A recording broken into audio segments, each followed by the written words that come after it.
Sa panahon ngayon, mas matapang na talaga ang number 2 ni Mister kesa sa legal wife.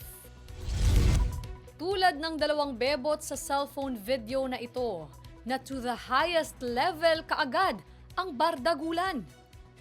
Spotted sa kamera ang legal na asawa na naka-black shirt na kinokompronta ang kerida ng kanyang mister. At habang hinaharap, ay hinila na rin ni legal wife ang buhok ni number 2. Dito na nagpang-abot ang dalawa at nagsabunutan. Pilit silang inaawat at pinaghihiwalay ni kuyang driver. Pero imbis na kumalma, ay lalo pang nanggigil ang dalawang bebot. Say tuloy ng mga netizen, ang guwapo naman ni kuya, pinag-aagawan pa.